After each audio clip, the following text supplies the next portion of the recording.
Hi friends, welcome back to Sai Surya cooking channel. Today recipe వచ్చేసి మనం రొయ్యలు చుక్కకూర ములక్కాడ కర్రీ అండి. చాలా టేస్టీగా ఉంటుంది మసాలా కర్రీ. సో ఇది రైస్ దేంట్లోకైనా చాలా బాగుంటుందండి. దీన్ని ఎలా చేసుకోవాలో ప్రాసెస్లోకి అయితే వెళ్దాం రండి. ముందుగా స్టవ్ వెలిగించి ఒక కళాయితో ఆయిల్ పెట్టుకుందామండి. ఓకేనండి, మనం కర్రీకి సరిపడా ఆయిల్ వేసుకున్నాం కదండి. సో ఇప్పుడు ఆయిల్ హీట్ ఎక్కింది కదండి. ఇప్పుడు మనం ముందుగా కట్ చేసుకున్న ములక్కాడ ముక్కలు వేసుకొని వేయించుకొని తీసుకోవాలండి.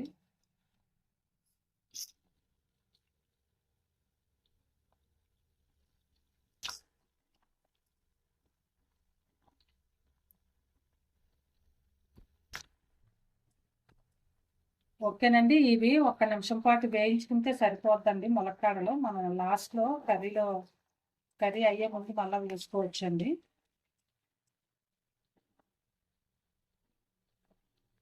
ఒక నిమిషం పాటు ఇలా ఫ్రై అయినాక తీసేసుకోవాలండి.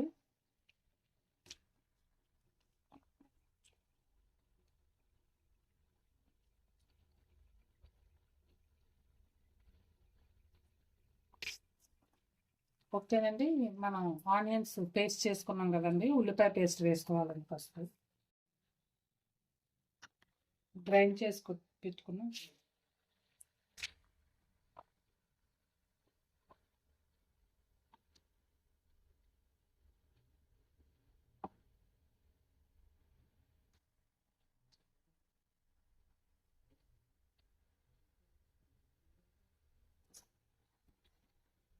ఓకేనండి, ఉల్లిపాయ పేస్ట్ అంతా కూడా కొంచెం గోల్డ్ కలర్లోకి వచ్చే వరకు, పచ్చివాసన పోయే వరకు వేయించుకోవాలండి. ఓకేనండి, ఇప్పుడు అల్లం వెల్లుల్లి పేస్ట్ వేసుకుందామండి. 1 స్పూన్ అల్లం వెల్లుల్లి పేస్ట్.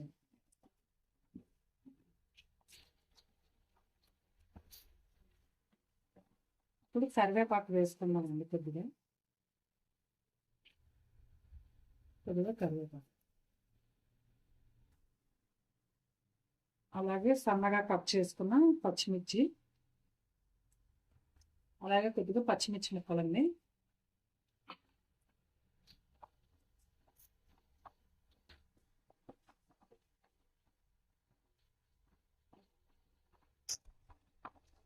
ఓకే అండి, అల్లం వెల్లుల్లి పేస్ట్ కూడా ఫ్రై అయింది కదా. ఇప్పుడు ప్రాన్స్ వేసుకుందామండి.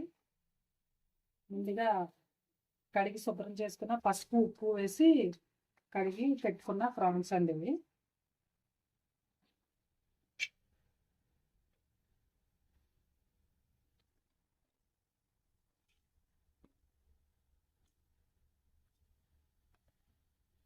నిమ్మకాయ కూడా వేసి క్లీన్ చేసుకోవచ్చు అండి రొయ్యల్ని, అంటే సాల్ట్ వేసి కూడా కడుక్కోవచ్చు.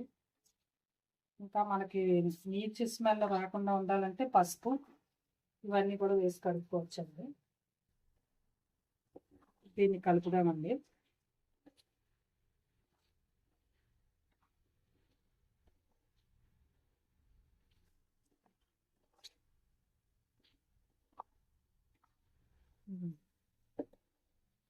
ఓకేనండి, ఒకసారి కలుపుకున్నాం కదండి. మనం కొద్దిగా ఫ్రై అయిన తర్వాత ఓకేనండి, కొద్దిగా ఫ్రై అయ్యాయి కదా. ఇప్పుడు మనం ఉప్పు వేసి మూత పెడదామండి. రుచికి సరిపడా సాల్ట్ అండి.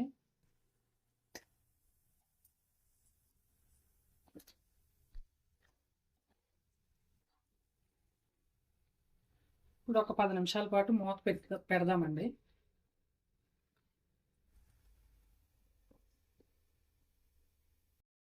ఓకేనండి, 10 నిమిషాలు అయింది కదా, తీసి చూద్దామండి. ఒకసారి కలుపుదామండి. ఉప్పు వేసాం కదండి, సాల్ట్ వేసిన తర్వాత మనకు రొయ్యల్లో ఉన్న వాటర్ అంతా కూడా బయటకు వచ్చేసింది కదండి.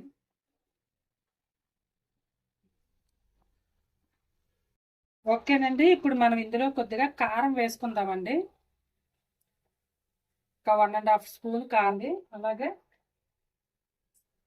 అలాగే ఒక 1 స్పూన్ ధనియాల పౌడర్ అండి.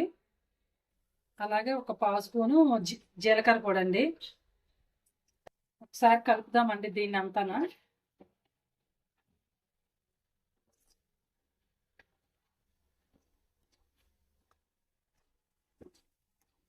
అలాగే కొద్దిగా పసుపు వేద్దామండి. అలాగే కొద్దిగా పసుపు అండి.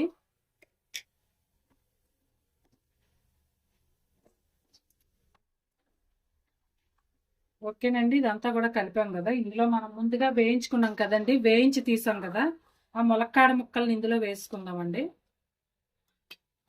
ఒకసారి వీటిని కూడా కలుపుకోవాలండి. ఓకేనండి, ములక్కాడ ముక్కలు వేసాక కలుపుకున్నాం కదండి. కలిపి దీన్ని కూడా ఒక 5 నిమిషాల పాటు మూత పెడదామండి. మా ఇంటి దగ్గర బోనాల పండగ జాతర స్టార్ట్ అయిపోయిందండి రేడియోలు. ఓకేనండి, ఒక 5 నిమిషాలు మూత పెడదాం. ఓకేనండి, 5 నిమిషాలు అయింది కదా, తీసి చూద్దామండి.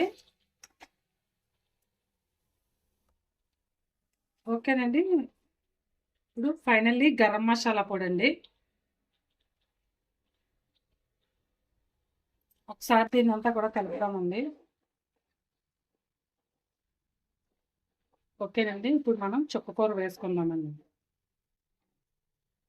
ముందుగా కడిగి శుభ్రం చేసుకున్న ఈ చుక్కకూర అండి.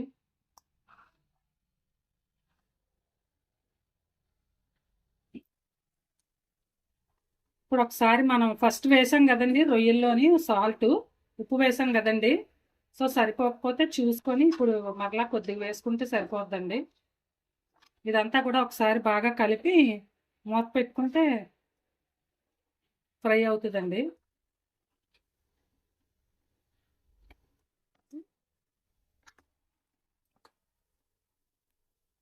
ఓకేనండి, ఇంకొక 5 నిమిషాలు మూత పెడదామండి.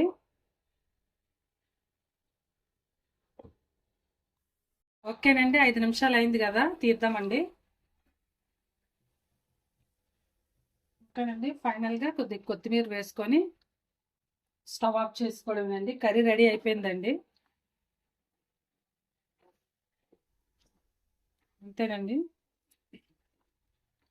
మన ప్రాన్స్ కర్రీ అయితే రెడీ అయిపోయిందండి. దీన్ని ఇప్పుడు స్టవ్ ఆఫ్ చేసుకొని ఒక సర్వింగ్ బౌల్లో తీసుకొని సర్వ్ చేసుకోవడమేనండి.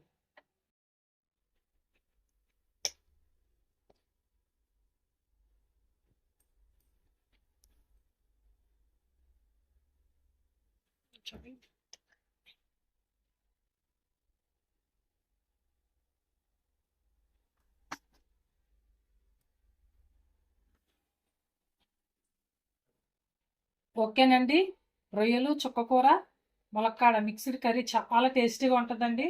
సో రెడీ అయిపోయిందండి. నచ్చితే కనుక మీరు ట్రై చేయండి. ట్రై చేసి టేస్ట్ చేసి మీ ఫ్రెండ్స్కి కూడా షేర్ చేయండి. నచ్చితే ఒక కామెంట్ కూడా పెట్టండి. Please like and subscribe my channel. Bye friends, మళ్ళీ నెక్స్ట్ వీడియోలో ఇంకో వంటతో కలుద్దాం. ఓకేనండి, రొయ్యలు చుక్కకూర కర్రీ అయితే రెడీ అయిపోయిందండి. చాలా టేస్టీగా ఉంటుందండి. సో నచ్చితే కనుక మీరు ట్రై చేయండి. ట్రై చేసి టేస్ట్ చేసి మీ ఫ్రెండ్స్కి కూడా షేర్ చేయండి. నచ్చితే ఒక కామెంట్ కూడా పెట్టండి. Please like and subscribe my channel. Bye friends, మళ్ళీ నెక్స్ట్ వీడియోలో ఇంకో వంటతో కలుద్దాం.